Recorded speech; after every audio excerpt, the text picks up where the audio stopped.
ici. Voilà. Ça se fait.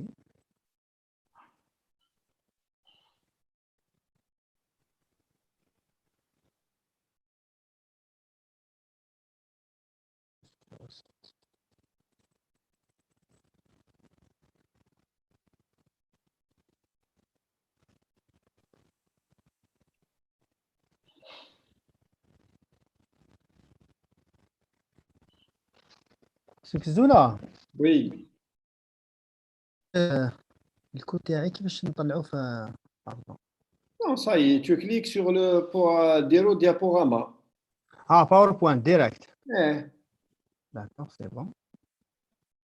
Ça y est. Est-ce que c'est clair? ça Je y peux est, on le commencer. voit, donc bon courage. Merci.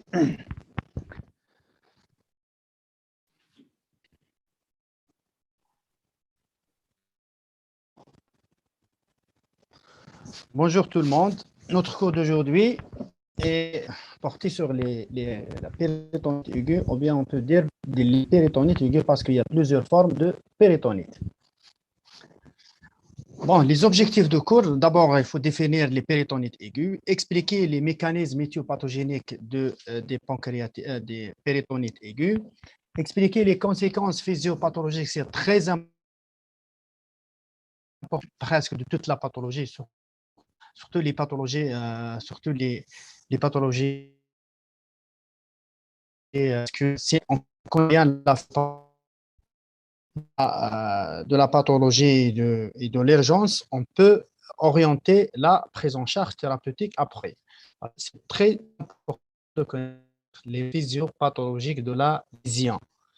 Il ne se fait pas baser sur la clinique et les examens paracliniques et le traitement, parce que c'est important pour l'orientation thérapeutique. Décrire les aspects pathologiques des péritonites aigus, préciser les éléments cliniques permettant de poser le diagnostic d'une péritonite aiguë,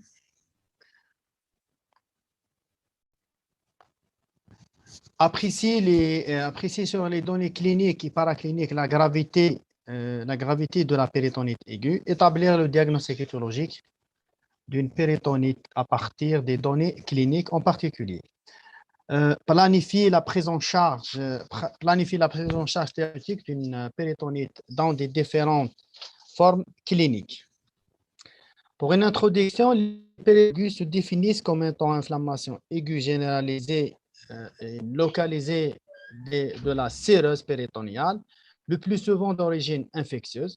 Il s'agit d'une urgence chirurgicale fréquente et grave, peuvent mettre en jeu le pronostic vital du malade si on le traite. Le diagnostic est basé sur la clinique, recherche une contracture abdominale, parfois une défense. Il est primordial de savoir poser à temps le diagnostic d'une péritonite aiguë et d'entamer rapidement les mesures thérapeutiques après le pronostic vital, parce que si on ne traite pas la mort, le décès certain du malade.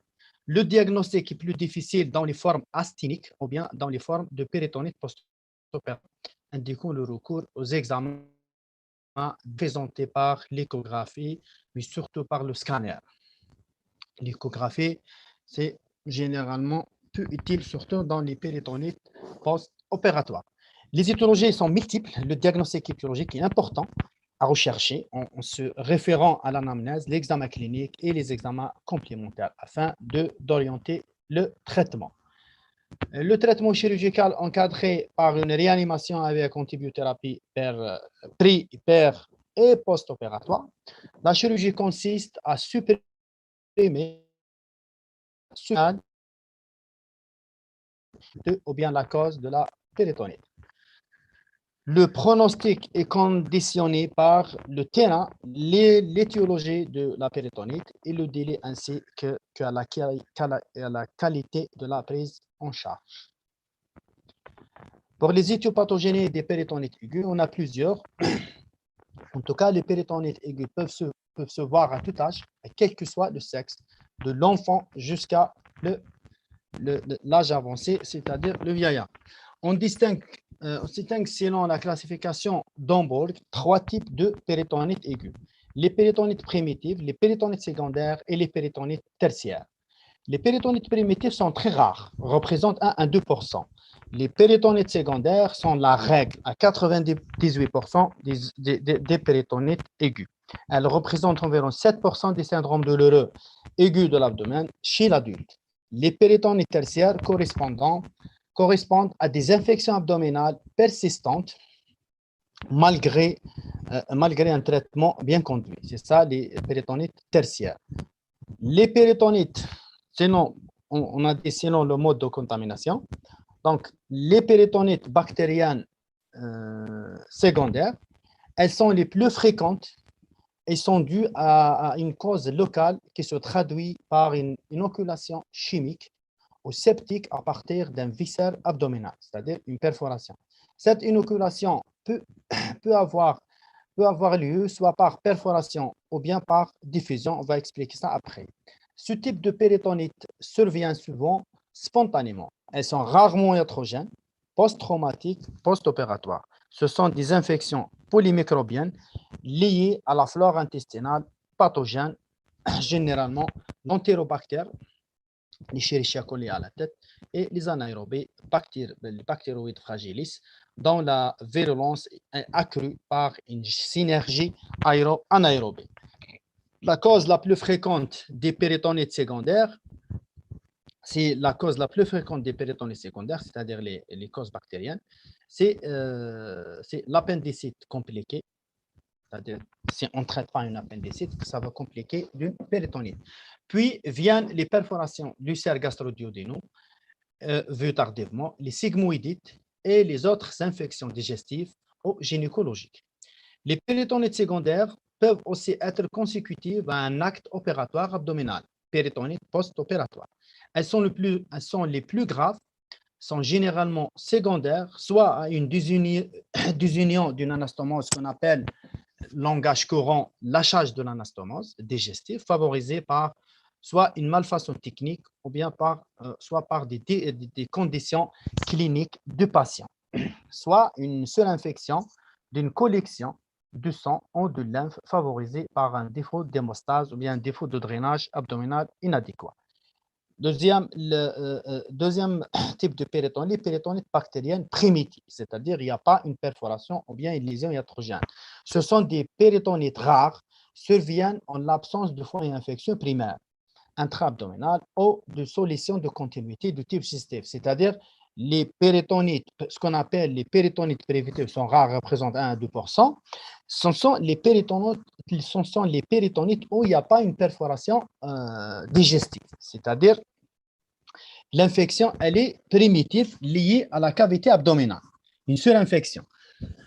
C'est-à-dire, voilà, il n'y a pas de solution de continuité du type digestif, c'est-à-dire il n'y a pas de perforation. La contamination péritoniale se fait souvent par voie hématogène ou au cours d'une septicémie. Plus rarement par translocation bactérienne. Ce sont des infections à un seul germe généralement. Cette flore monomorphe est caractéristique des péritonites primitives. Moins de 10% des péritonites primitives sont des infections polymicrobiennes. Les germes en cause sont les streptocoques ou les pneumocoques. Chez l'enfant, par exemple, le pneumocoque chez l'enfant et les entérobactéries chez l'adulte. Le bacille de Koch ou le BK est aujourd'hui exceptionnel, c'est-à-dire les péritonites tuberculose. Voilà, les péritonites par l'infection de bacille de Koch, tuberculose péritoniale.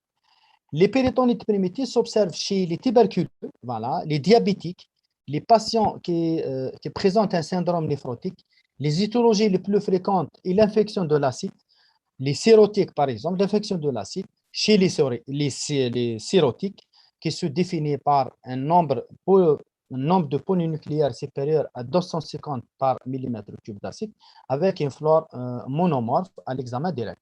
Leur diagnostic est difficile, douleur abdominale vague, légère défense.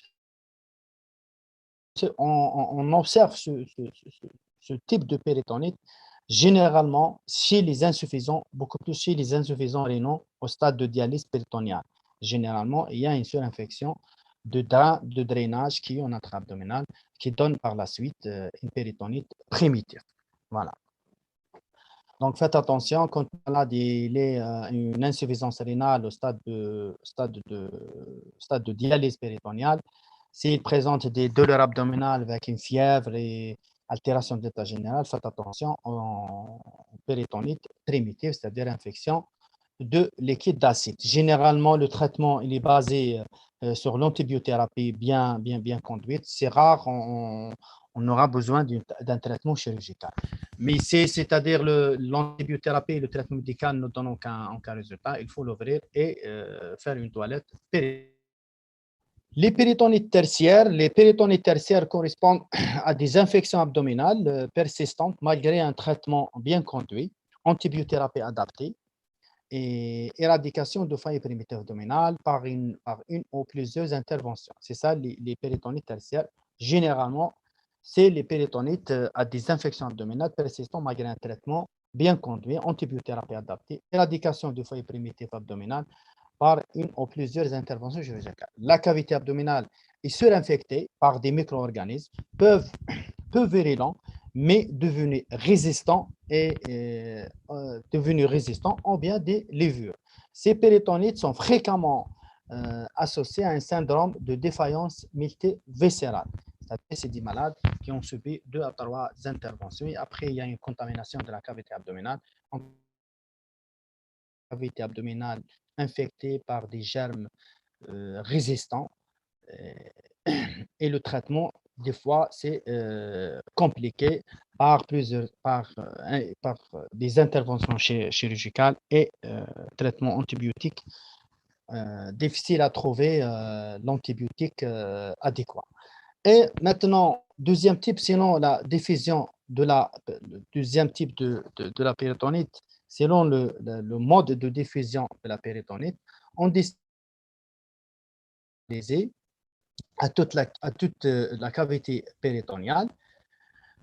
Les péritonites, les péritonites généralisés à toute la cavité péritoniale et les péritonites localisés dans la formation et entre autres expliqués par des particularités anatomiques et physiologiques de la cavité abdominale qui sont l'existence d'une région, c'est-à-dire la particularité des régions et la particularité anatomique de l'abdomen, c'est elle qui détermine les péritonites localisés. On verra ça par la suite. L'existence d'une région déclive comme le cul-de-sac de Douglas donne une péritonite localisée dans le cul-de-sac de Douglas, la partie la plus déclive. Les courants intrapéritoniens préférentiels donnent par exemple des abscisses phréniques gauche à droite, ce qu'on appelle les péritonites localisées. Voilà, la présence au moment de l'inspiration d'une zone de pression négative sur le diaphragme, alors que dans le reste de l'abdomen règne une pression positive. Le cloisonnement de la cavité péritoniale, la présence, je vais répéter, la présence au moment de l'inspiration des zones de pression négative sur le diaphragme, alors que dans le reste de l'abdomen règne une pression positive qui donne un abcès sous-phrénique, soit gauche à droite, parce qu'il y a une pression négative, donc il y a une migration de liquide infecté dans cette région qui donne par la suite un abcès sous-phrénique sous forme d'une péritonite localisée. Il faut les traiter, bien sûr. Le cloisonnement de la cavité péritoniale, la circonscription du foyer lésionnel par l'inflammation du péritoine et la sécrétion de fibrine qui engendre l'agglutination de surface péritoniale autour du foyer septique, le transformant en abcès localisé exclu du reste de la cavité. Et généralement, c'est des moyens de défense parce que une péritonite localisée sur le pronostic vital est mieux par rapport à une péritonite généralisée. C'est-à-dire une péritonite localisée, abcès phrénique gauche à droite, ou bien abcès dans le Douglas, ou bien abcès cloisonné par la réaction inflammatoire de péritoine et l'épiplan, ce qu'on appelle nous, c'est-à-dire le gendarme de la cavité abdominale. En réalité, c'est des moyens de défense. C'est-à-dire c'est des moyens de défense de corps humain contre la diffusion de pus. Parmi les péritonites localisées les plus fréquentes, on a les abcès sophréniques qui peuvent succéder à un abcès du foie ou de la rate ou compliquer une intervention chirurgicale portant le plus souvent sur un viscère sus-mésocolique. Généralement, voilà, les abcès sophréniques sont la conséquence d'une chirurgie, soit dans la chirurgie de rate, là, on peut voir ça dans la splénectomie, c'est-à-dire ablation de la rate. On voit dans les interventions qui concernent le foie, par exemple, kyste hydatique, traitement chirurgical de kyste hydatique, ça peut compliquer après en post-opératoire d'un abcès sophrénique. La gastrectomie, par exemple, des interventions qui portent sur des gestes sur l'estomac dans les néogastriques, etc. En post-opératoire, on peut avoir d'abcès sophrénique, c'est-à-dire dans cette région-là où il y a la pression négative au moment de l'inspiration, il y a une migration de liquide post-opératoire au liquide infecté qui donne par la suite des abcès sophréniques. Voilà, les abcès de Grasse qui peuvent succéder à une suppuration annexielle, par exemple, ou compliquer d'un geste chirurgical tel qu'une appendicectomie. Voilà, c'est-à-dire, on peut avoir dans la chirurgie annexiale, c'est-à-dire les annexectomies dans la chirurgie de l'ovaire, la chirurgie de dans les types d'interventions gynécologiques, ça peut donner en post-opératoire des abcès de glace parce que la région de glacien, c'est la région la plus déclive de la cavité abdominale. Donc, il y a une migration, il y a une séquestration de liquide qui se infecte après et qui donne un abcès de glace. Voilà. Maintenant, on passe à un chapitre très important. Je vous ai dit déjà la physiopathologie. Il faut bien connaître la physiopathologie des lésions pour pouvoir orienter le traitement et la conduite à tenir adéquate de chaque lésion. Donc, la physiopathologie des maladies, c'est des lésions, surtout dans le cadre de l'urgence. Les moyens, la physiopathologie, les moyens, en premier lieu, on a les moyens de défense de péritoine. Le péritoine, c'est un moyen de défense, une barrière immunitaire pour le malade en cas d'agression péritoniale, agression infectieuse. Le péritoine est une séreuse qui tapisse la cavité péritoniale. Il se réfléchit au contact des viscères, c'est-à-dire qui accole les viscères, qui est en contact, qui tapisse les viscères, et se comporte comme une membrane semi-perméable qui réalise une surface d'échange très étendue. Il y a d'importantes capacités de défense. Transformation phagocytaire des cellules péritoniales, exudat diluant germes ayant une action bactérienne, capacité adhérentielle obturant les brèches intestinales cloisonnant le péritoine, c'est-à-dire pour localiser la péritonite. Réaction fibrinaire, source d'adhérence. Tout ça, le péritoine, il y a deux feuillets péritoniales, feuillet viscéral et feuillet pariétal.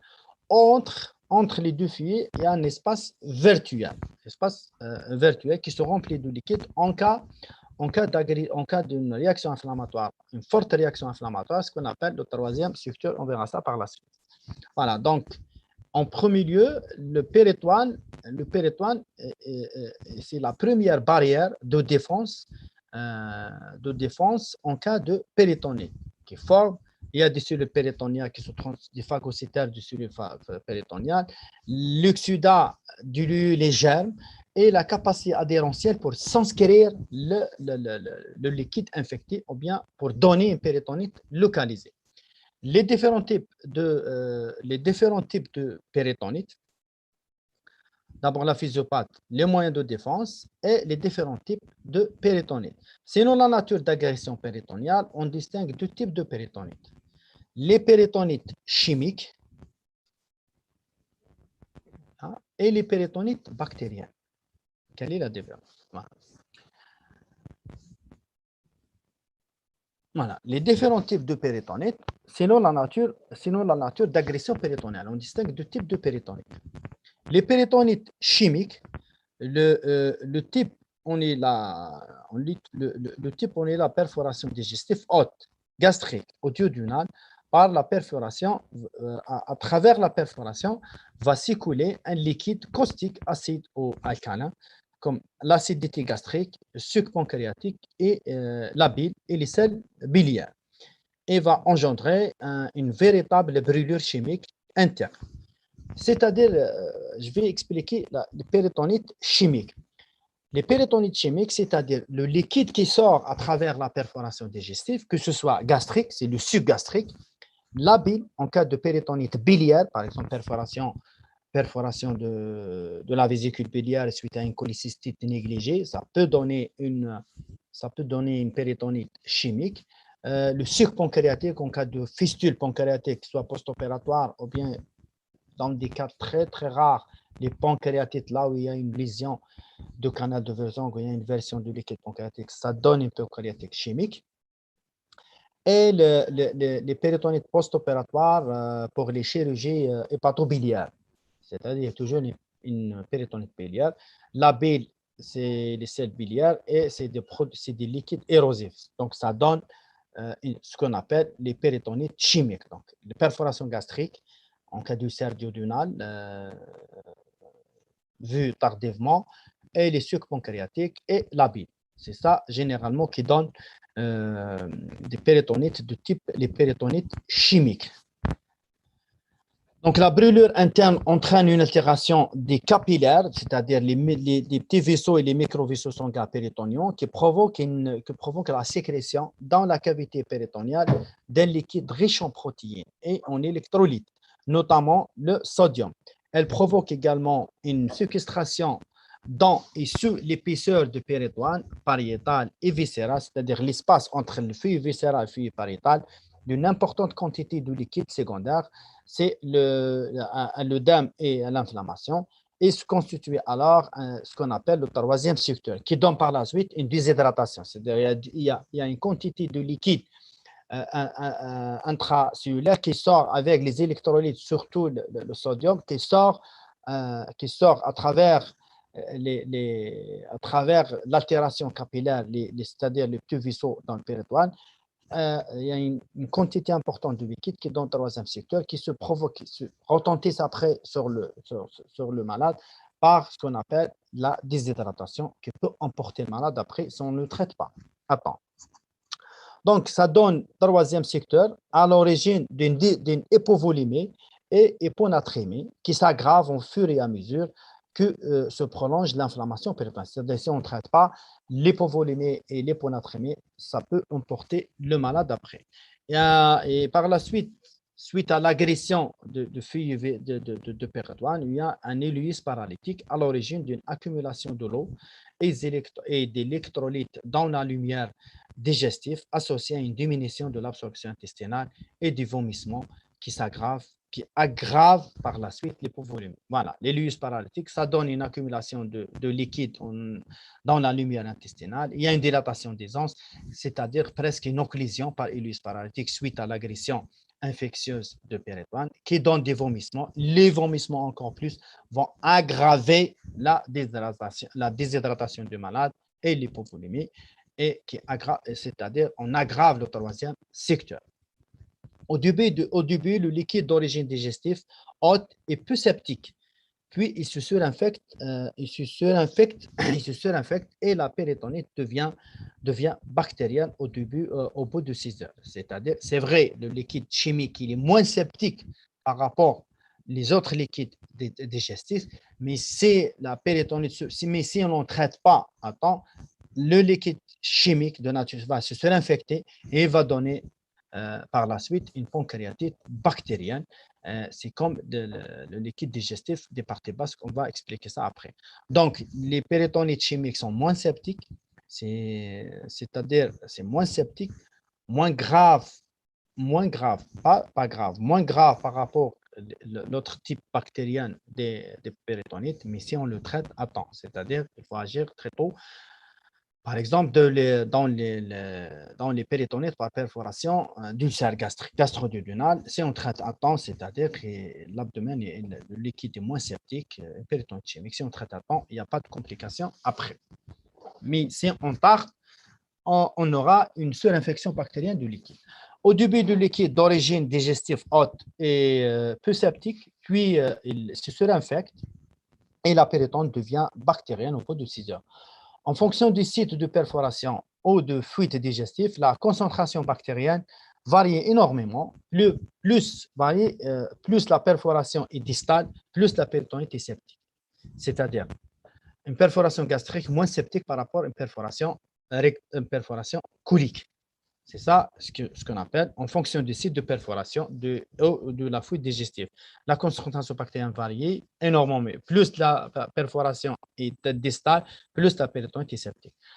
On a quelques chiffres, par exemple, perforation liquide gastrique, il y a 103 germes, il y a plus de 100 germes par millilitre. Le jejunum, liquide jejunal, on a presque la même chose, 100 éléments par millilitre. L'élion, 100 éléments aussi par millilitre. Par contre, vous voyez la différence entre un liquide d'origine gastrique, jejunale et l'élion par rapport au côlon, multiplié par 10, c'est-à-dire plus de 1000 bactéries par gramme de sel. Les péritonites bactériennes, le type ont la perforation digestive moyenne ou basse, iliale ou colique, à travers l'iliale, c'est-à-dire la dernière once. Voilà.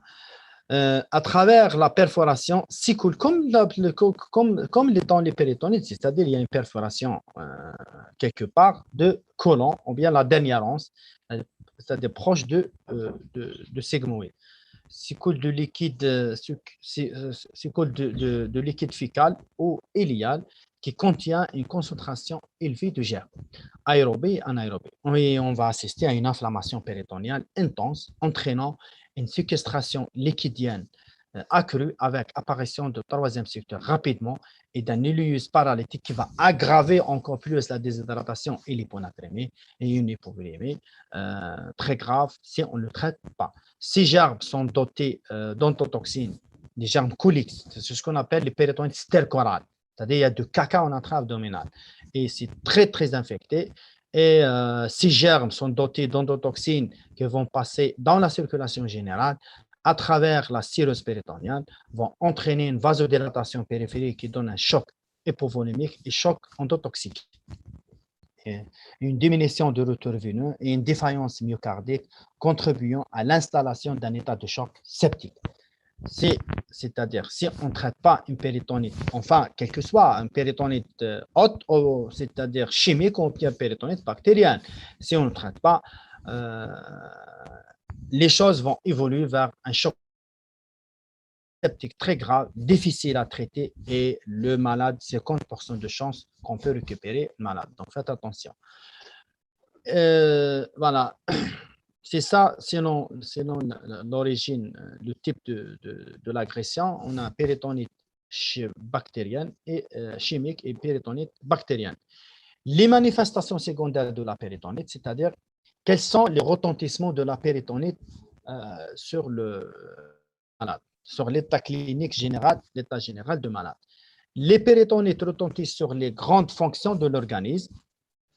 D'abord, la défaillance circulatoire provient de l'hypovolémie, qu'on a dit déjà à partir du troisième secteur, et aggravée par les vomissements. L'action des endotoxines qui donne une vasodilatation périphérique, qui contribue aussi à l'hypovolémie et diminution de retour veineux. Tout ça contribue vers la défaillance circulatoire.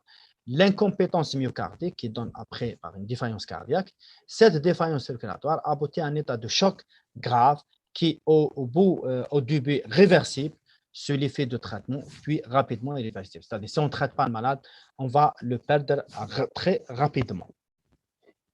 La défaillance rénale aiguë, c'est-à-dire la péritonite, si on ne le traite pas, avec les conséquences de troisième insuffisance circulatoire, qui donne par la suite une insuffisance rénale aiguë, oliguérique, ou anurique, c'est-à-dire diminution de la diurèse, ou bien pas de diurèse carrément, ce qu'on appelle l'insuffisance rénale anurique, est directement liée à l'hypovolémie. elle est le plus souvent fonctionnelle, c'est-à-dire réversible. Si on traite la péritonite et on compense les pertes, on aura une fonction rénale. On peut récupérer la fonction rénale normale. Il est ce qu'on appelle insuffisance rénale fonctionnelle, il est lié à l'ischémie rénale corticale avec baisse de la filtration glomérulaire. Le choc infection peut provoquer une insuffisance rénale aiguë organique par néphropathie tubulo-interstitielle. Comme troisième conséquence, la défaillance respiratoire aiguë. L'insuffisance respiratoire aiguë provient initialement d'une diminution de la ventilation par action mécanique directe, la distension de l'abdomen, la contracture, parce que l'agression infectieuse de pénétrement, ça donne une contracture, qu'on verra ça dans la clinique. Donc, la distension de l'abdomen avec l'ilus paralytique donne une distension abdominale, contracture de la paroi diminue des jeux diaphragmatiques, surtout si c'est des abscesses par des hoquets, et le patient devient polypnéique. Secondairement, la diminution de jeu diaphragmatique et la distension abdominale, la polypnée, ça donne une hypoxie qui est aggravée par l'acidose métabolique, alors que la péritonite septique provoque un accroissement des besoins en oxygène des tissus. Donc, il y a ce qu'on appelle l'hypoxie et aggrave l'acidose métabolique. La défaillance métabolique aiguë, il apparaît une acidose métabolique d'abord, une hyperlactatémie par une diminution de la perfusion et de l'oxygénation des tissus qui donne une hyperlactatémie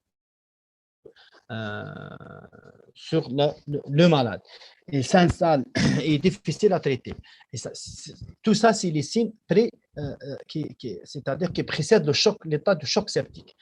Il s'installe des altérations de la coagulation, abaissement des facteurs de complexe prothrombinique, le facteur 2, le facteur 5 et le facteur 7 et le facteur 10. C'est-à-dire la défaillance métabolique, ça donne des altérations ou bien une altération de la coagulabilité, de taux de fibrine et de nombre de plaquettes.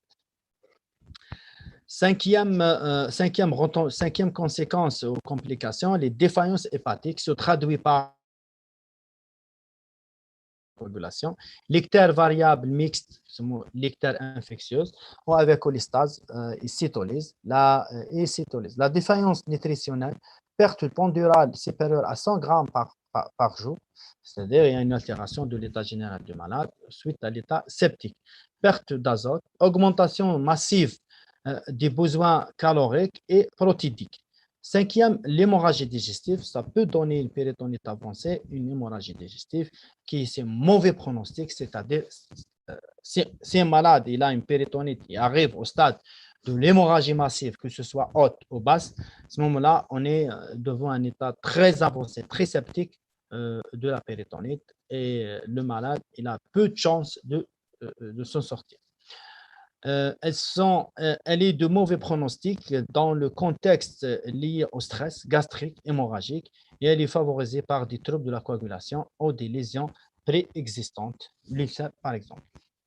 Les troubles neurologiques fréquentent un type d'obnubilation et de délire liés à l'hypoxie et l'hypovolémie et surtout à l'hyponatrémie et l'action des toxines bactériennes sur le cerveau.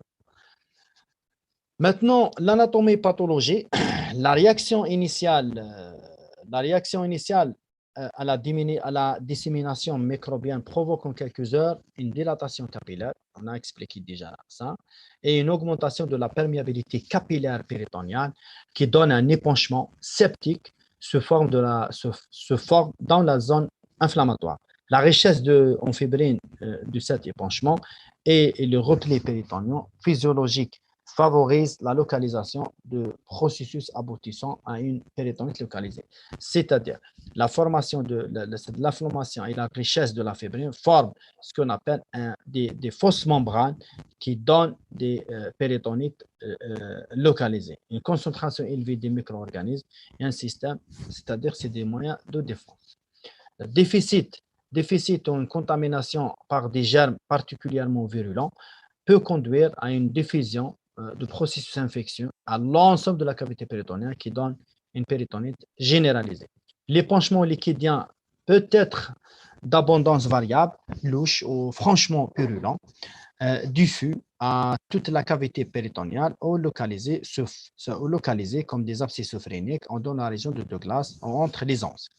Une hypervascularisation du péritoine pariétal et viscéral par l'inflammation, ainsi que le méso et le grand épiplan, méso de grêle ou méso de courant. Des fausses et une formation des fausses membranes témoignent de l'exudat fibrino-leucocytaire, c'est des moyens de défense. Elles sont blanchâtres, épaisses et adhérentes à la sérose, c'est-à-dire qui empêche la diffusion du pus et de liquide infecté. D'extension des anses intestinales qui sont épaisses, lourdes et succulentes. Elles sont fragiles avec risque de lésion au cours de la manipulation chirurgicale, ce qu'on appelle la dépéritonisation, risque de perforation secondaire iatrogène.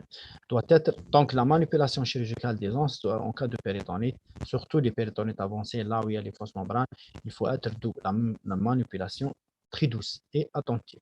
Cette modification explique aussi que la réalisation d'une structure digestive, que la réalisation d'une suture digestive, en cas de perforation dans la péritonite aboutit inéluctablement ou bien presque à un lâchage. Donc, on ne peut pas faire des sutures digestives en cas de perforation colique et une péritonite avancée, sauf un cas particulier, les péritonites par perforation d'ulcère gastro-duodénal, là où il y a la péritonite chimique, elle est moins septique, donc on peut faire des sutures. Mais le reste, dans les péritonites stercorales, les péritonites par perforation grylique, où il y a le degré septique intra-abdominal est très élevé, donc on ne peut pas faire des sutures digestives parce qu'il y a un risque énorme de lâchage après et de compliquer d'une péritonite post-opératoire après, qui est grave.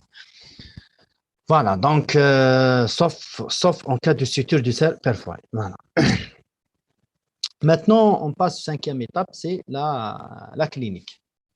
On prend comme forme typique une péritonite aiguë généralisée, VETO, c'est-à-dire vœu à temps, voilà, de l'adulte, sans préjuger de l'étiologie. Bon, généralement, on prend un tableau standard. Les signes fonctionnels, le maître signe, c'est la douleur abdominale, constitue le maître symptôme, au début variable, brutale, violente, au plus progressive. Elle est souvent permanente avec des paroxysmes.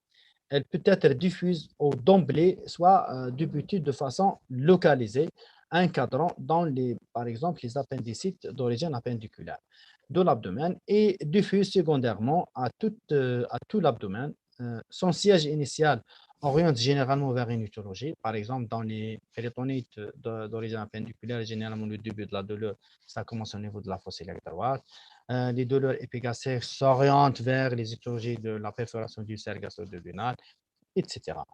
Deuxième symptôme, on a les vomissements, sont précoces et bilieux. L'arrêt du matière et du gaz traduit par l'ilius paralytique, celui qui provoque le syndrome occlusif en cas de péritonite, est plus tardif et parfois remplacé par une diarrhée. C'est vrai, attention. Des fois, tableau de péritonite, ça peut s'accompagner d'une diarrhée. Donc, il ne faut pas dire que c'est un tableau, on ne tombe pas c'est-à-dire dans le piège. En cas de tableau de péritonite avec une diarrhée, on est peut-être malade, il y a une intoxication alimentaire, alors que le malade il fait une péritonite. Si on passe à côté d'une péritonite, on le traite comme on traite une intoxication alimentaire, le malade, c'est-à-dire on peut perdre le malade juste après, parce que la péritonite non traitée, c'est le décès certain. Voilà. L'arrêt du voilà. Et comme des signes généraux, on a un état général rapidement altéré. Le malade est figé. Il a un faciès tiré avec des lèvres sèches, des yeux excavés, un pincement des ailes du nez, ce qu'on appelle classique faciès péritonien. C'est un faciès toxique. C'est-à-dire, Malade qui a un péritonite, il a un péritonite généralisé. Une fois on le voit, on constate sur son visage que le malade il fait un état septique, ou bien ce qu'on appelle faciès péritonial. Malade figé, faciès tiré, avec des lèvres sèches, des yeux excavés, cernés, un pincement des ailes de nez. C'est-à-dire il y a des signes qui orientent vers une péritonite aiguë. La fièvre, soit absente, on peut avoir un péritonite avec pas de fièvre, avec absence de fièvre, soit présente autour de 39 à 40. Parfois, elle est remplacée par une hypothermie et c'est un signe de mauvais pronostic. C'est-à-dire, dans les péritonites d'origine perforation du cercle gastro-duodénal, dans les premières heures, on peut ne pas avoir une fièvre. Voilà. L'hypothermie, généralement, c'est des signes. Les signes physiques, l'examen abdominal est le temps fondamental de diagnostic. Doit se faire sur un patient dévêtu, en décubitus dorsal, sur un plan dur, les bras tendus le long du corps, cuisses en légère abduction et jambes en semi-flexion. Je répète, l'examen abdominal, c'est un temps capital, fondamental de diagnostic, doit se faire sur un patient dévêtu, en décubitus dorsal, sur un plan dur, les bras tendus le long du corps, cuisses en légère abduction et les jambes sont semi-flexion. D'abord, l'inspection, l'abdomen est immobile, il ne respire pas, vu l'infection, c'est-à-dire l'hélius paralytique. Les muscles droits sont contractés. On voit ça c'est-à-dire pas dans tous les malades. Généralement, les malades maigres, on peut avoir abdomen immobile, ne respire pas, les muscles sont contractés, saillants, visibles. Il faut que le malade soit maigre. Mais si le malade est obèse, on ne peut pas voir tous ces signes. La palpation, c'est le temps capital, pratiqué avec douceur, les mains réchauffées, posez bien un plat sur l'abdomen. Mise en évidence de la contracture abdominale, qui est une rigidité pariétale réflexe, tonique, permanente, invincible et douloureuse, réalisant un véritable ventre de bois, ce qu'on appelle ventre de bois. Voilà, c'est ça la contracture abdominale. Je répète, qui est une la contracture abdominale, mise en évidence de contracture abdominale, qui est une rigidité pariétale, réflexe, tonique, permanente, invincible. C'est ça les caractéristiques de la contracture abdominale en cas de péritonite abdominale. Tonique, permanente, invincible et douloureuse, réalisant un véritable ventre de bois. Parfois, la contracture est remplacée par une défense généralisée, qui est une contraction musculaire réflexe déclenchée par la douleur, que réveille la palpation profonde et que l'on peut vaincre par la palpation si on insiste. C'est-à-dire, voilà, les contractures peuvent remplacer par une défense généralisée, c'est-à-dire par une palpation profonde et progressive, on peut vaincre la défense. La défense a la même signification sémiologique que la contracture abdominale, c'est-à-dire il ne faut pas toujours trouver la contracture abdominale pour faire le diagnostic d'une péritonite. Des fois, la défense généralisée, c'est un signe, elle a la même signification clinique que les contractures abdominales. C'est-à-dire, il ne faut pas toujours attendre de trouver la contracture pour dire que c'est une péritonite. Non. La défense généralisée avec, c'est-à-dire l'interrogatoire, le début de la douleur, etc. Il y a plusieurs signes associés. Avec une défense, on peut conclure comme c'est une péritonite aiguë. Voilà. Le toucher rectal, en tout cas, chaque examen de l'appareil digestif doit être terminé par un toucher rectal. Voilà. Réveille une douleur vive au niveau du cul-de-sac de Douglas et possède la même signification que la contracture. C'est très important en cas de péritonite, c'est-à-dire le toucher rectal c'est toucher rectal, on touche le cul du sac de Douglas. S'il y a une infection du cul du sac de Douglas ou il y a un abcès, abcès de Douglas, le toucher rectal provoque une douleur intense, une douleur la même signification que la contracture abdominale. Au terme de cet examen, le diagnostic de péritonite aiguë est généralement porté. Voilà. Il faut apprécier le retentissement général de la péritonite. Hospitaliser d'abord le patient dans un milieu de réanimation chirurgicale ou bien dans un service d'urgence, service de chirurgie, et entamer la réanimation. La conclusion, ou bien la conclusion qu'on peut faire jusqu'à maintenant, après la physiologie, la physiopathie et la clinique, le diagnostic de la péritonite aiguë, c'est clinique. Voilà. Retentissement général, voilà, hospitalisé. Voilà. Le diagnostic de péritonite, généralement, est porté. Voilà. C'est-à-dire, on va compléter la clinique par une imagerie et une biologie, mais à ce stade-là, après l'interrogatoire et après l'examen clinique, normalement, à 70%, le diagnostic est posé de péritonite aiguë. Ça reste l'imagerie après l'ASP ou bien scanner ou bien l'échographie, c'est juste pour diagnostiquer l'origine ou bien la gravité de la péritonite. C'est tout. Mais généralement, la clinique se fera pour poser le diagnostic de péritonite et entamer le traitement. Voilà. L'appréciation du retentissement général de la péritonite est faite par la prise en charge de tension artérielle. Donc, afin de l'examen clinique, voilà, hospitaliser le patient. Donc, on apprécie le retentissement général de péritonite pour commencer le traitement. La prise de tension artérielle et du pouls, la recherche des signes périphériques de choc, tels qu'une cyanose des extraits cutanés au niveau du genou, une auscultation cardiaque et pulmonaire et appréciation de l'importance de la polypnée. L'intensité de la réanimation sera fonction de l'importance de retentissement. Une surveillance est entamée en attendant l'intervention chirurgicale et elle a pour but de juger de l'efficacité de réanimation. Cette surveillance se fera essentiellement sur la tension artérielle, le rythme cardiaque, la fièvre et la diurèse. Les examens complémentaires, en l'absence de choc, c'est-à-dire si le malade était en état de choc, il faut commencer d'abord par la réanimation, les mesures de réanimation. Et après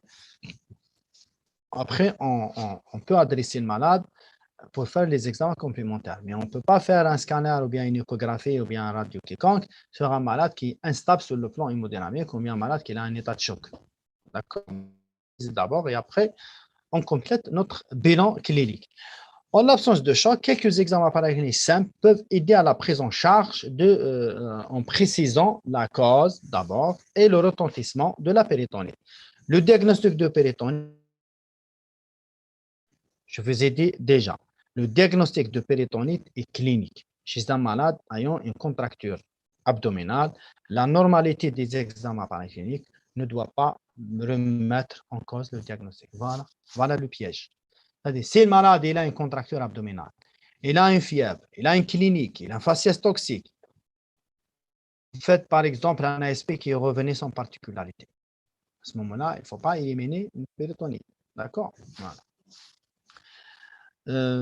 D'abord, on commence par un bilan biologique. Ils n'ont aucune valeur diagnostique, mais par contre, un retentissement pour orienter la prise en charge thérapeutique après, mais permettent d'évaluer, voilà. Ils n'ont aucune valeur diagnostique, mais permettent d'évaluer la gravité de la péritonite, l'insuffisance rénale, la déshydratation, l'acidose métabolique et son retentissement infection, par exemple l'hyperleucocytose. C'est des choses qui orientent la gravité, c'est-à-dire une péritonite avec 12 000, 13 000 de blanc, ce n'est pas comme une péritonite avec 30 000 de blanc. Voilà, c'est ça ce que je voulais dire par la suite. Voilà. Et d'aider la prise en charge thérapeutique et anesthésique. La radiographie de l'abdomen, l'imagerie, voilà, on commence généralement par l'ASP, réalisée avec une radiographie de thorax, mais pas systématique. Si le syndrome, c'est-à-dire une péritonite avec un syndrome subocclusif, on peut, dans la forme occlusive, on peut demander un ASP sans préparation, c'est-à-dire un ASP.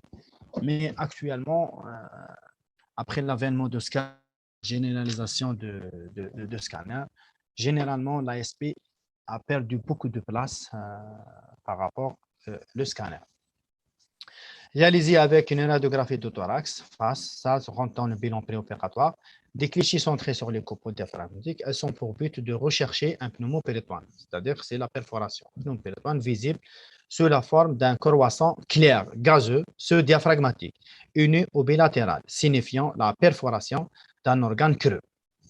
C'est-à-dire la présence de pneumopéritoine juste après l'ASP, qui se manifeste par un croissant gazeux sous-diaphragmatique, à ce moment-là, on a une perforation quelconque, quelque part, d'un organe creux, que ce soit l'estomac, le côlon, et généralement l'estomac, le côlon.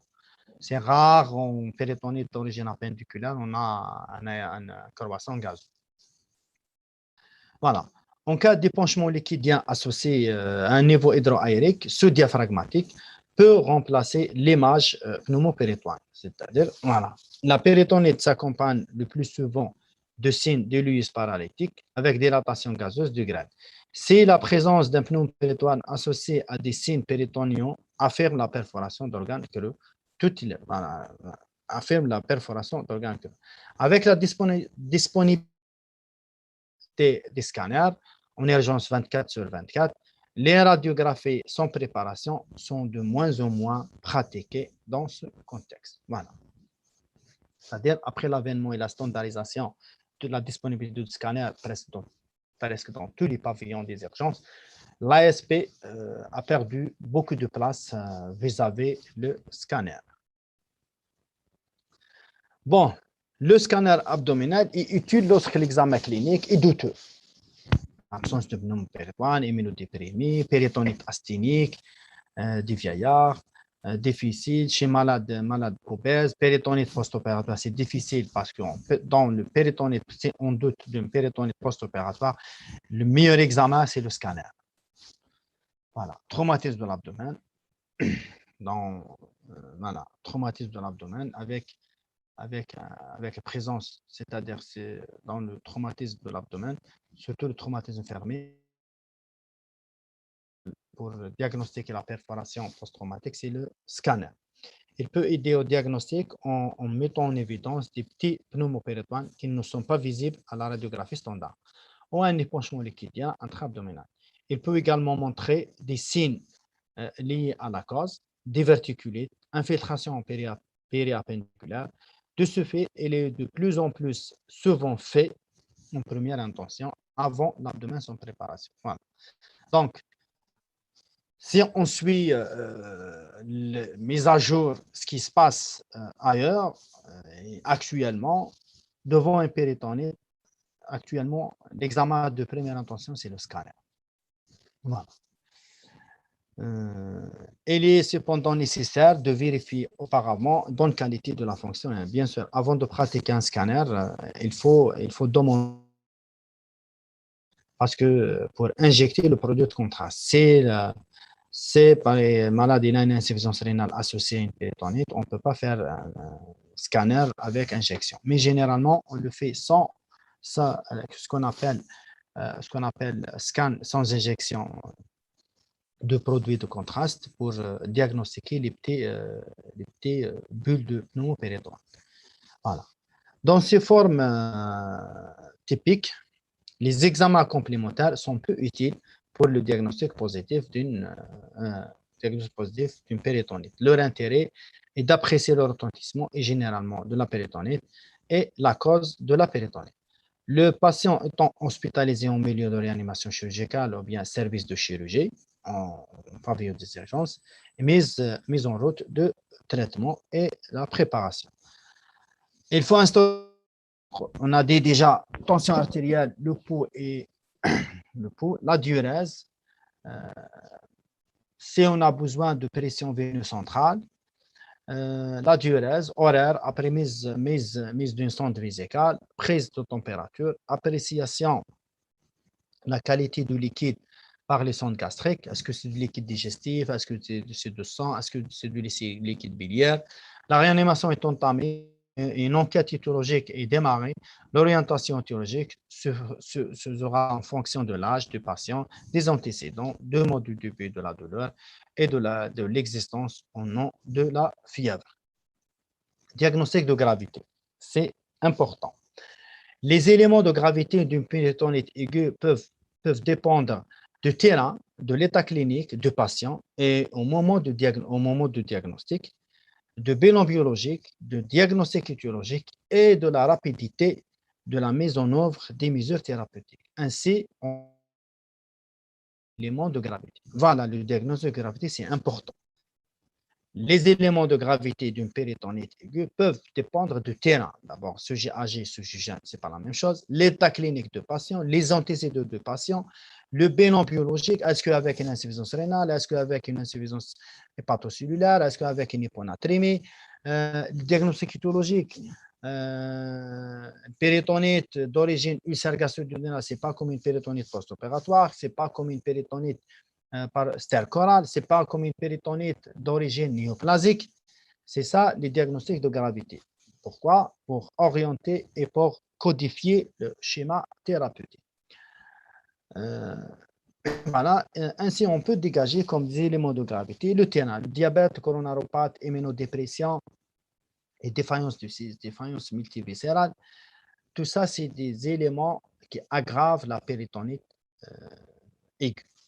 Les éléments cliniques, l'état de choc, détresse respiratoire, détresse neurologique, le biologique, l'insuffisance rénale, troubles ioniques, insuffisance respiratoire, l'acidose métabolique, les troubles de l'hémostase, tout ça, c'est le pronostic vital du patient en cas de péritonite aiguë.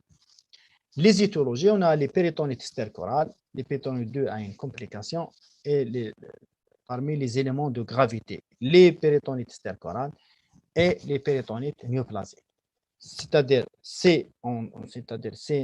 la péritonite est d'origine perforation colique, ce qu'on appelle péritonite stercorale, c'est une péritonite très grave parmi les critères de gravité. Les péritonites néoplasiques, parmi les critères de gravité en cas de péritonite aiguë.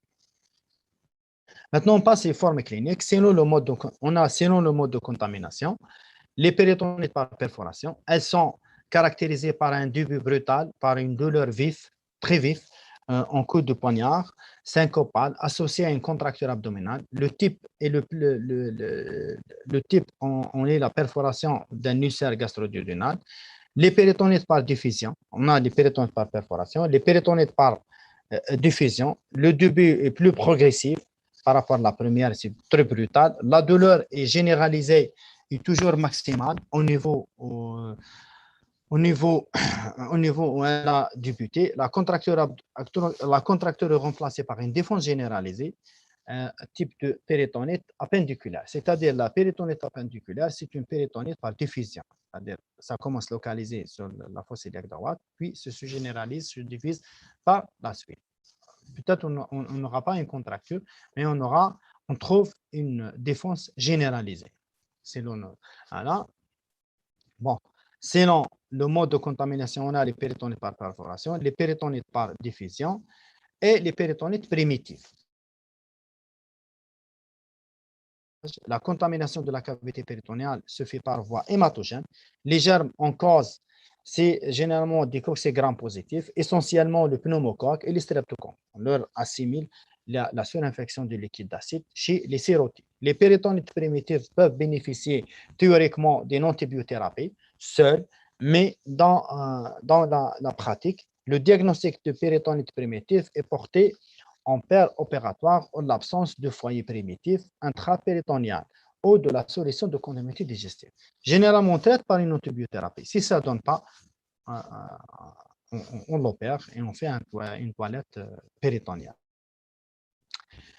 Les formes symptomatiques, c'est-à-dire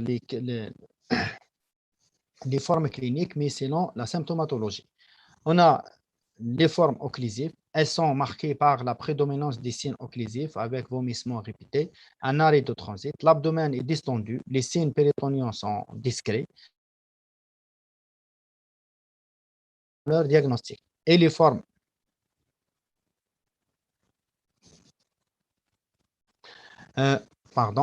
les formes, on a les formes occlusives, les formes asthéniques. Elles sont l'apanage du sujet âgé, aux porteurs c'est-à-dire des antécédents porteurs d'état. Les signes généraux sont en premier plan.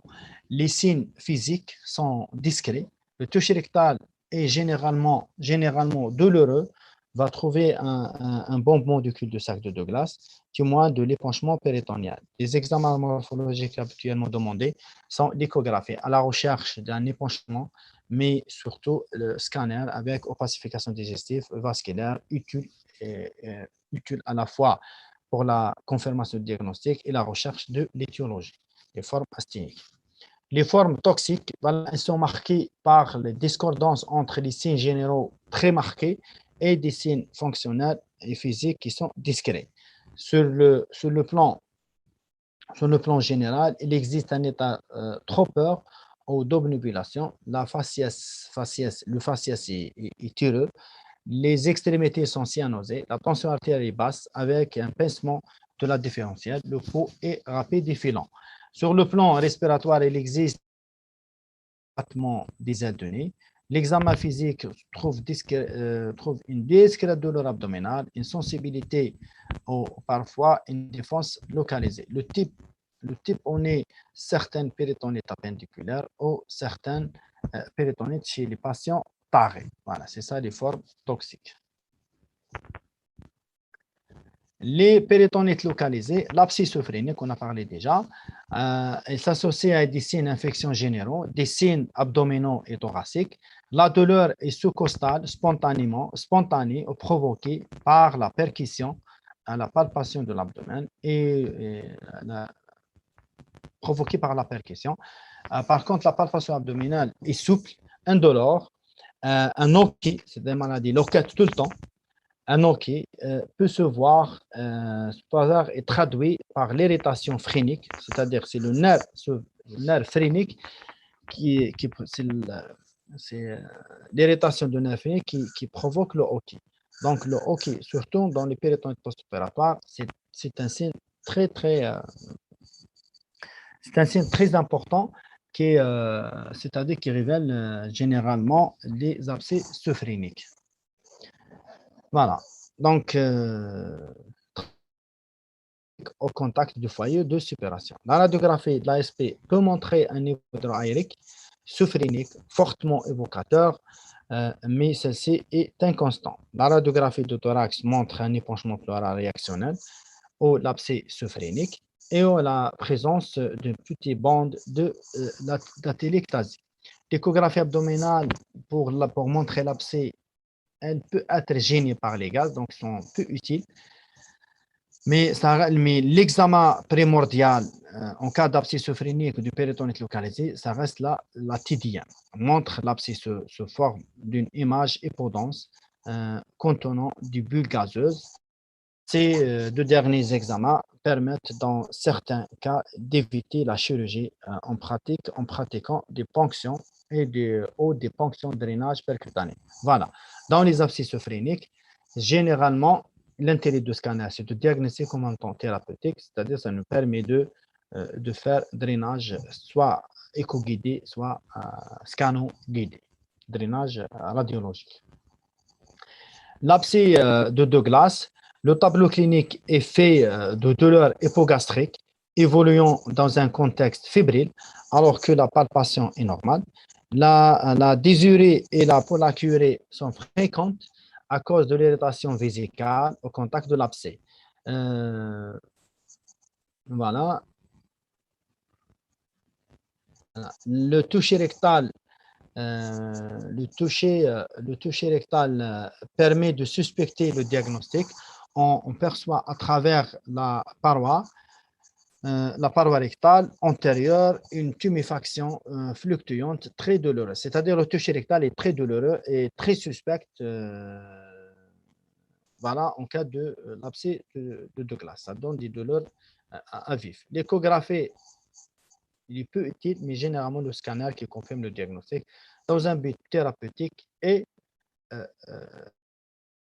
euh, et diagnostic. L'abcès de Douglas peuvent être drainés par drainés par voie rocototomie, c'est-à-dire ponction à travers le endoscopiquement, mais on voit ça très, très, très rare. Et ça reste toujours soit drainage radiologique, scanner guidé ou écho guidé, ou bien traitement chirurgical carrément. Diagnostic éthologique, on a les péritonites par perforation du cerf gastro-duodénal. C'est la cause la plus fréquente des péritonites généralisées. La douleur initiale a un début brutal, un coup de poignard, de siège épigastrique et se généralise rapidement à tout l'abdomen. L'examen révèle une contracture abdominale avec un état général relativement conservé et l'absence de fièvre initialement avant la suppuration microbienne. Selon les antécédents, on distingue les patients connus, explorés et traités, et les patients dont la douleur est évocatrice par sa rémicité, sa périodicité et son accalmie par l'alimentation.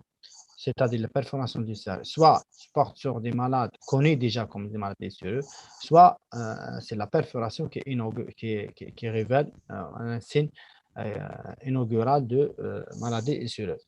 Enfin, les patients chez qui la perforation révèle la maladie sérieuse, voilà. L'ASP montre un pneumopéritoine dans 70% des cas, mais reste un 30% des cas avec une perforation du gastro-duodénal, mais il n'y a pas de pneumopéritoine. Mais son absence ne permet pas d'éliminer la perforation qui peut être colmatée par un organe de voisinage. Les péritonites appendiculaires, dans les formes franches, aiguës, périlantes, elles peuvent se voir à tout âge. Chez les patients sans antécédents digestifs, elles se manifestent par une douleur à point de départ iliaque droit qui se généralise rapidement et à tout l'abdomen. L'examen révèle une défense généralisée, en maximum au niveau de la fosse iliaque droite, et avec une fièvre généralement 38 à 39. L'interrogatoire trouve fréquemment une notion de retard dans la consultation, ont un retard de diagnostic qui a laissé évoluer une appendicectomie, une appendicite vers une péritonite. Généralement, l'appendicite ne donne pas de péritonite si elle est prête à temps. Voilà. Elle se voit volontiers chez les sujets âgés, mais elle peut se voir chez des sujets plus jeunes, de 40 à 50 ans. L'interrogatoire trouve des antécédents de lithiase biliaire connus ou suspectés devant des douleurs de l'hypocondre droit. Postprandial, tardif à irradiation scapulaire droite. Le début de la symptomatologie est fait par des douleurs de l'hypocondre droit qui diffuse progressivement à tout l'abdomen. La fièvre est élevée autour de 39 à 40. Les signes péritoniens sont présents sous forme d'une défense généralisée maximale au niveau de l'hypocondre droit. Mais certaines formes peuvent évoluer à bas bruit. L'état général s'altère rapidement. Le pronostic des péritonites biliaires voilà, le pronostic de péritonite biliaire est grave. Les péritonites biliaires, généralement, c'est des péritonites très graves, très compliquées, que ce soit sur le plan clinique et le plan thérapeutique. La prévention est basée sur la cholécystectomie ou toute lithiase vésiculaire symptomatique, parce que les lithiases vésiculaires asymptomatiques, généralement, on ne le touche pas. Voilà. Les péritonites d'origine jugéno-iliale, voilà, les étiologies sont nombreuses dans chaque situation et il y a des signes cliniques particuliers. Les causes les plus fréquentes sont les perforations denses volvulus, sphacelées, c'est-à-dire dans les volvulus négligés, les perforations traumatiques, surtout suite à une contusion abdominale. Le diagnostic est souvent difficile et les signes au début sont souvent discrets. Généralement, c'est le scan qui fait le diagnostic. Les perforations par tumeur, c'est-à-dire les pénétrations d'origine néoplasique, l'intestin grêle aux maladies de Crohn. Les perforations infectieuses telles que celles qui compliquant une fièvre typhoïde. Les péritonites d'origine colique, voilà, sont généralement l'apanage des sujets âgés. Les étiologies sont nombreuses, dominées par les perforations compliquant un cancer colique, les péritonites au cours de la maladie diverticulaire colique, les péritonites compliquant une colite aiguë grave et les conséquences physiopathologiques sont importantes. Elles s'installent rapidement avec un totisme général rapide, surtout s'il s'agit de sujets âgés porteurs d'étard. Les péritonites d'origine néoplasique, c'est voilà, les péritonites selon l'origine colique et les péritonites d'origine néoplasique, on a un taux de mortalité élevé car elle survient chez les sujets âgés de mauvais état général. Les perforations tumorales sont le fait de cancers étendus localement, mais dont l'extension à distance peut être limitée. Les perforations diastatiques, surtout le côlon droit, siégeant par ordre de fréquence décroissant sur le sécom, le côlon transverse et le sigmoïde, mais généralement le côlon droit, surtout sécom. Les perforations diverticulaires, voilà, il s'agit d'une perforation d'un diverticule, soit d'une perforation ou d'un pseudo-tumeur diverticulaire, c'est-à-dire les perforations d'origine diverticulaire. Il s'agit d'une péritonite purulente au pieu stercoral, parce que généralement le siège des diverticulites, c'est le côlon. Donc, s'il y a une perforation, on aura une péritonite stercorale. Les péritonites au cours des colites aiguës graves, elles sont chez les patients immunodéprimés sous corticoïdes. L'origine soit virale, bactérienne ou parasitaire dans le cadre de colites spécifiques.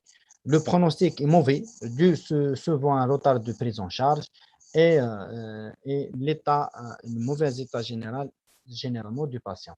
Il s'agit soit d'une péritonite purulente associée à une ou plusieurs perforations bouchées, soit une péritonite pustercorale par rupture en péritoine libre. La mortalité est très élevée, 20 à 50%.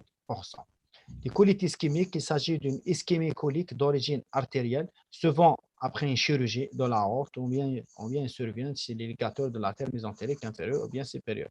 Volvulus sigmoïde de sécom, perforation sur fécalum, survient chez les grands vieillards atteints de constipation chronique et les perforations iatrogènes souvent après un examen endoscopique, que ce soit haute ou basse. Les péritonites d'origine génitale, il s'agit surtout de femmes porteuses de dispositifs intra-utérins ayant des antécédents d'infection de type salpingite, endométrite, suite à une manœuvre endo-utérine. Le tableau clinique est celui de la douleur abdominopelvienne qui prédomine à l'hypogastre et diffuse vers le haut de l'abdomen. La température est généralement élevée, 39, mais peut être normale. Les vomissements sont fréquents. L'examen de l'abdomen révèle une défense et une contracture suspubienne, alors que la partie sous-ombilicale peu douloureuse. Il existe un météorisme sous-ombilical, toucher vaginal et toucher rectal, le cul de sac latéraux sont empâtés et douloureux. Et la mobilisation utérine est très douloureuse. Il faut chercher un bon moment du cul de sac de Douglas. Et il existe habituellement des parties vaginales fitides, des pertes vaginales fitides et colorées. L'examen au spéculum montre que le vagin et le col sont rouges et associé, il y a des pertes fitides, parfois mêlées de sang, qui s'écoulent de l'orifice cervical. L'examen bactériologique révèle une flore anaérobie variée, l'existence d'antécédents génitaux tels qu'une salpingite, poste de stérilé, l'exploration endo-utérine ou d'interruption de grossesse fait évoquer une origine génitale de cette péritonite. Plusieurs lésions peuvent se compliquer de péritonite génitale, salpingite aiguë, purulente, rupture d'un pieu salpinx ou un kyste infecté de l'ovaire. Les péritonites post-opératoires, il s'agit d'une complication très grave. Une complication grave peut survenir après toute intervention chirurgicale, intéressant les tâches abdominales ou pelviennes. le plus souvent secondaire à une désinhibition ou bien lâchage de l'anus, ce qu'on appelle lâchage de ou bien du suture, ou bien du suture à une surinfection d'une collection mal drainée. Le diagnostic est souvent difficile. Les signes généraux sont en premier plan type de fièvre, de perturbations hémodynamiques et de manifestations respiratoires. Les signes physiques sont souvent difficiles à interpréter chez des patients post-opérés, surtout récents, à type de douleur abdominale, c'est-à-dire on peut relier ça à l'acte opératoire. De météorisme, parfois il existe un écoulement normal, un écoulement anormal à travers les orifices de drainage, une augmentation du volume de l'aspiration digestive et une diarrhée précoce qui peut évoquer le diagnostic. Les perturbations biologiques sont précoces et une hyponatrémie, hypocalémie, une ascension d'urémie, une insuffisance rénale, une augmentation des chiffres de globules blancs. Les péritonites post-opératoires doivent être évoqués chaque fois que les suites opératoires sont perturbées. Les examens morphologiques essentiels généralement, c'est le scanner avec si la fonction rénale est correcte et entaminer rapidement les mesures de réanimation. Parce que les défaillances, parce qu'il y a une rapidité d'installation de la défaillance multiviscérale. On arrive maintenant au chapitre de traitement et voilà, le chapitre de traitement est le chapitre le plus important parmi les chapitres. Le but de traitement, d'abord, il faut corriger dans les délais les plus courts les troubles et les conséquences générales de la péritonite, traiter la péritonite et supprimer, si c'est possible, la cause. Les moyens, le traitement médical, il a pour but de corriger rapidement les troubles hydroélectrolytiques parce qu'on a vu que la péritonite peut provoquer, ou la si on laisse péritonite provoque des hydratations, des hyponatrémies, des hypocalémies et des insuffisances rénales, métaboliques, etc. Donc, il faut corriger tous ces troubles avant de l'opérer. Si on l'opère malade et mal préparé, la conséquence après, c'est grave, c'est-à-dire on peut perdre le malade juste après l'intervention. Important de préparer le patient. Donc, c'est des mesures de réanimation. Traitement médical, il a pour but de corriger rapidement les troubles hydroélectrolytiques, de lutter contre la diffusion systémique de l'infection par une antibiothérapie et de juguler les défaillances viscérales. Ce traitement médical doit être énergique et de courte durée pour pouvoir amener en salle opératoire. C'est-à-dire qu'il faut préparer le malade. Le but, c'est de préparer le malade pour l'intervention chirurgicale. Correction des désordres hydroélectrolytiques par la pose d'un apport veineux, une sonde gastrique pour aspiration digestive, une sonde visible et corriger et calculer la diurèse. S'il existe une cardiopathie sous-jacente, si un remplissage massif est prévu, un cathéter veineux central doit être mis en place pour la mesure de la PVC, la pression veineuse centrale. Le débit de perfusion est adapté en fonction de l'importance du perte hydroélectrolytique estimée sur la clinique, la sécheresse, la muqueuse, les plaies, c'est-à-dire selon le retentissement clinique et biologique de la maladie, on corrige les pertes. Traitement des défaillances viscérales. La défaillance circulatoire est traitée par un remplissage vasculaire rapide sous contrôle de la tension artérielle, le pouls, la diurèse horaire et il y a besoin par l'administration des drogues vasoactives. Bon, des fois, on arrive jusqu'à stade si on arrive au stade de drogues vasoactives, c'est-à-dire le patient est en état de choc septique. La défaillance rénale, après une correction de la défaillance circulatoire, la diurèse, et il faut corriger l'insuffisance rénale très rapidement. En cas d'oligurie persistante, l'administration des diurétiques à action rapide, type de furosémide, Basilex, peut faire déclencher la diurèse. La défaillance respiratoire justifie l'intubation nasotrachéale ou bien d'assistance. Tout ça, c'est pour les de choc septique. Voilà. Mais généralement, le malade, avec une préparation ordinaire, on peut l'opérer juste après. L'antibiothérapie doit être massive, administrée par voie veineuse et active sur les germes habituellement en cause. Il faut redouter des germes gram négatifs et les anaérobés. On donnera soit une association d'une bêta-lactamine, d'un aminoside et métronidazole. soit l'amoxicilline acide clavuloside, ce qu'on appelle l'augmentin, et un aminoside. Cette antibiothérapie sera adaptée ensuite au résultat du prélèvement en péropératoire. Deuxième volet, après la préparation, le traitement, corriger les troubles hydroélectriques, corriger la déshydratation, corriger mettre en route une antibiothérapie, généralement double antibiothérapie. Maintenant, on passe au volet de traitement chirurgical et c'est le traitement le plus important pour supprimer le foyer et désinfecter la cavité abdominale. Le but du traitement chirurgical est de supprimer la cause de la contamination septique et de nettoyer la cavité péritonienne. Voilà d'abord, le traitement chirurgical. Elle doit être une exploration complète de la cavité péritonienne. C'est habituellement d'une large médiane sous-tisseuse ombilicale pour les péritonites généralisés. C'est-à-dire, on ne peut pas faire une petite incision, d'accord? Une petite incision pour traiter une péritonite généralisée. On ne peut pas traiter une péritonite par appendiculaire par voie de McBurney. Voilà. Voilà. Dès l'ouverture de la cavité péritonienne, un prélèvement du pus est mis en culture sur le milieu pour adapter l'antibiothérapie après. Actuellement, à côté de la voie d'abord classique, mais dans les gens surtout en péritonite, ça voilà, généralement à discuter la voie cilioscopique. Prend de plus de place. Voilà, actuellement, à côté de la voie d'abord classique, la cilioscopie prend de plus en plus la place. Elle a l'avantage d'être non délabrante, voilà, permettant aussi bien de faire la toilette péritonienne et de traiter certaines étiologies, appendicite par exemple, et ulcère perforé.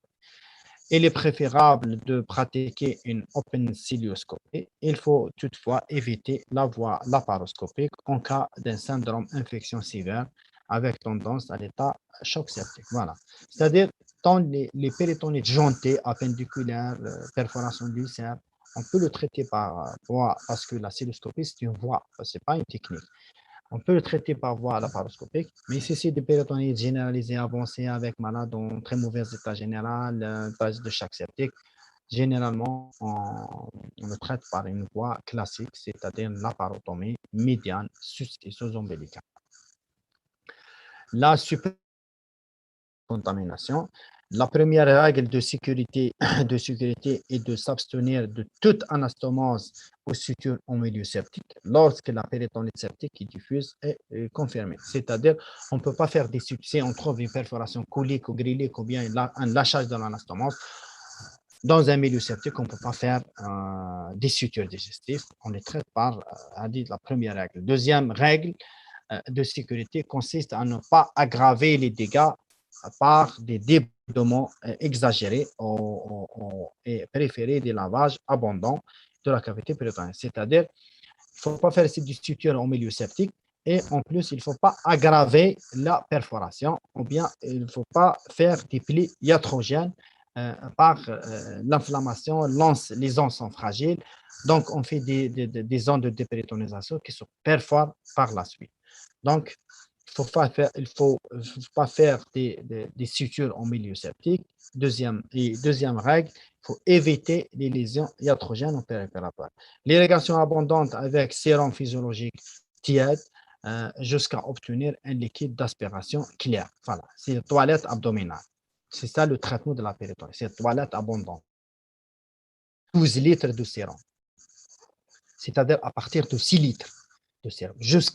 La règle, c'est jusqu'à d'obtenir un liquide clair, c'est-à-dire comme on l'injecte, on le recule, on l'aspire.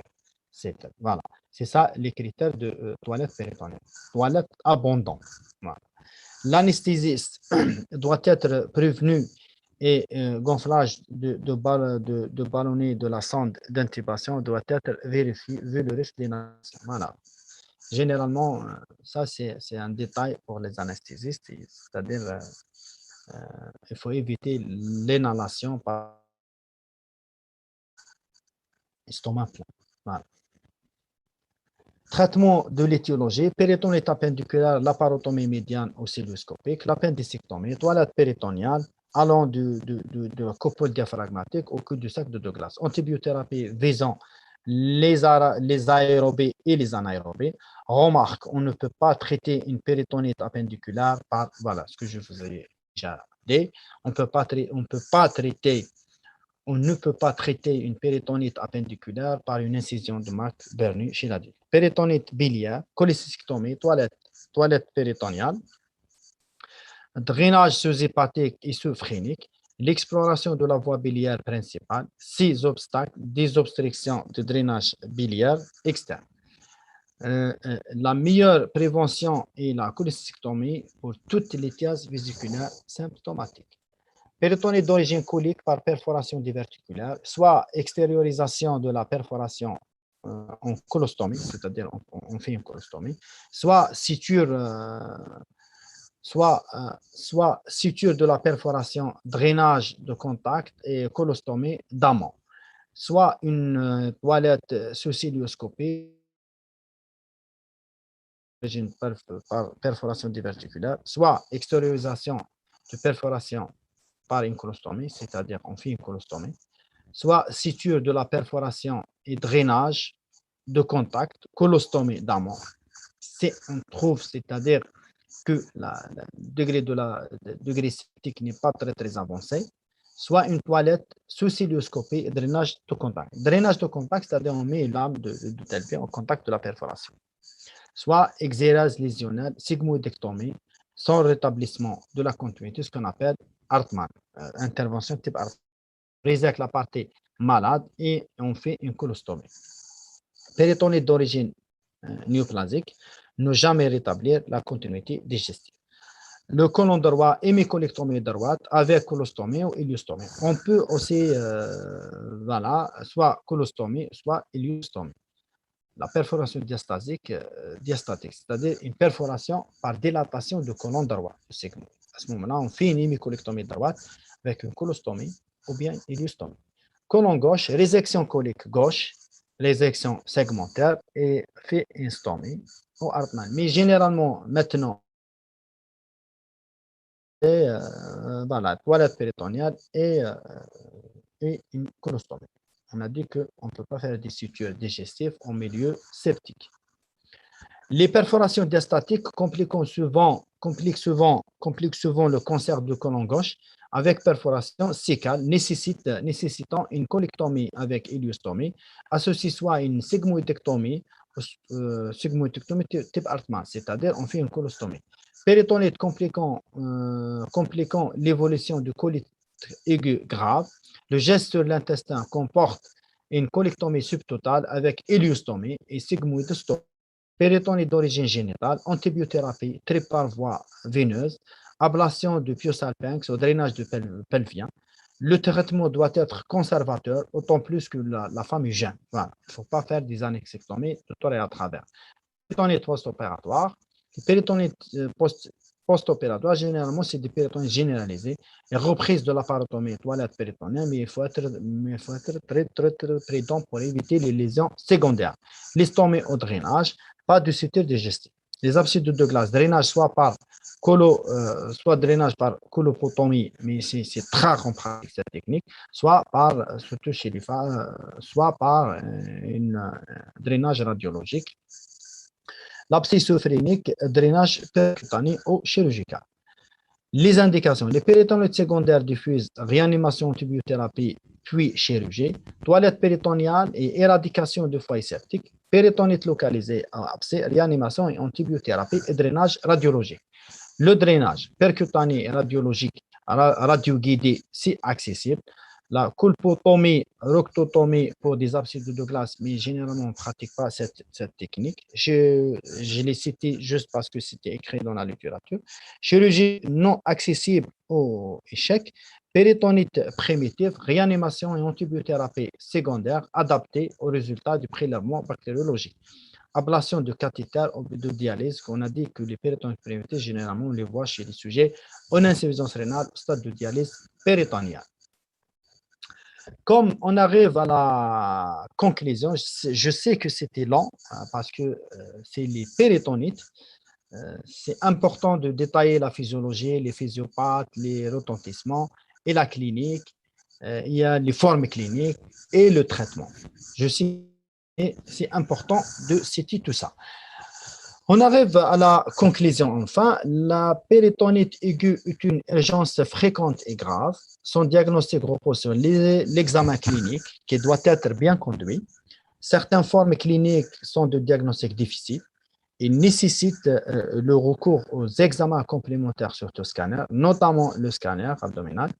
Le traitement est chirurgical encadré par une réanimation qui sera plus intensive en cas de défaillance multiviscérale ou en présence de d'état. L'amélioration du pronostic passe par un diagnostic précoce basé sur un examen clinique soigneux qui à lui seul peut porter l'indication opératoire et qui peut sauver le patient. Merci pour votre attention.